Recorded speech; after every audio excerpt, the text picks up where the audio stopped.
आजकल देश में हिंदू धर्म की डिसरेस्पेक्ट की जा रही है, वह भी उस देश में जहां एक समय पर सभी हिंदू थे और इस देश को हिंदुओं ने ही बनाया था।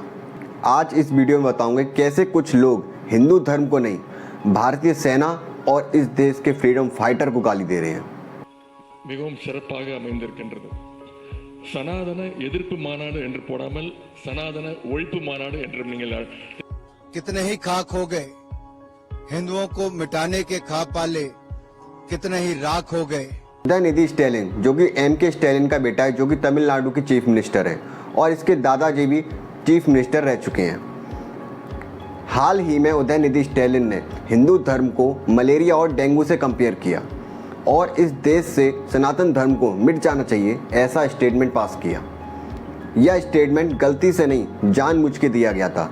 इसके लिए बाकायदा एक कॉन्फ्रेंस बुलाई गई थी, सनातन एबोलिशन कॉन्फ्रेंस, जिसमें यह बताया गया था कि सनातन धर्म को कैसे मिटाया जाए।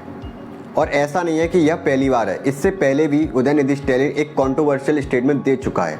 अरुण जेटली और सुषमा स्वराज की डेथ को लेकर इसने यह बोला था कि अरुण जेटली और सुषमा स्वराज की डेथ इस वजह से हुई है कि प्राइम मिनिस्टर मोदी ने उनके ऊपर दबाव डाला।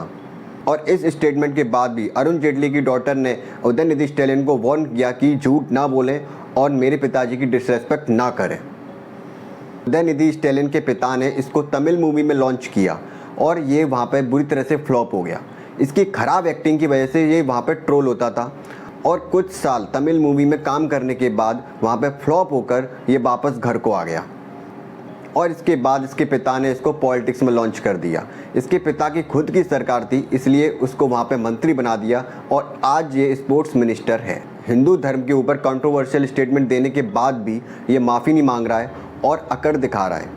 आपने देखा होगा कि अगर एक पालतू कुत्ता अपने मालिक के साथ जा रहा है तो वो किसी से नहीं डरता, सबों पे भौंकता है और वो समझता है ये यहाँ पर सब मेरा राज है और मैं कुछ भी कर सकता हूँ। तो सेम केस इसी के साथ है। जब तक इसके पिता हैं और इसकी सरकार है तभी ये बोल पा रहा है, वरना ये ऐसे स्टेटमेंट कभी ज़िंदगी में पास नहीं कर पाता। जब एक बेवकूफ़ बेटे को बिना मेहनत किए स्पोर्ट्स मिनिस्टर बना दिया जाए तो वो उस पोस्ट की कदर नहीं करेगा और वो इसी तरह के स्टेटमेंट, बेहुदा स्टेटमेंट पास करेगा। मुंबई में 26/11 को टेररिस्ट अटैक हुआ था तो सारे आतंकवादियों को मार के मेजर संदीप उन्नीकृष्णन शहीद हुए थे। वो है सनातनी चंद्रशेखर आज़ाद, जिन्होंने इस देश को आज़ादी दिलाई और शहीद हुए, वो है सनातनी।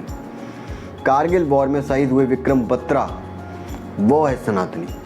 आप हिंदू धर्म को गाली नहीं दे रहे हो, आप इन वीरों के धर्म को भी गाली दे रहे हो। शर्म आनी चाहिए आपको। भारत को वर्ल्ड कप दिलाने से लेके ओलंपिक में मेडल दिलाने तक वो है सनातनी। एक और एक्टर है प्रकाश राज, इसने भी सनातन धर्म का मजाक उड़ाया और ख़ास बात तो यह है कि इसके पिता खुद हिंदू हैं और ये अपने पिता के धर्म का ही मजाक उड़ा रहा है, तो ये देश का भी मजाक उड़ा सकता है।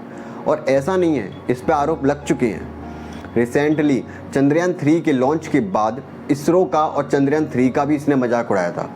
तो यह राजनीति के चक्कर में अपने देश का भी मजाक उड़ा सकते हैं।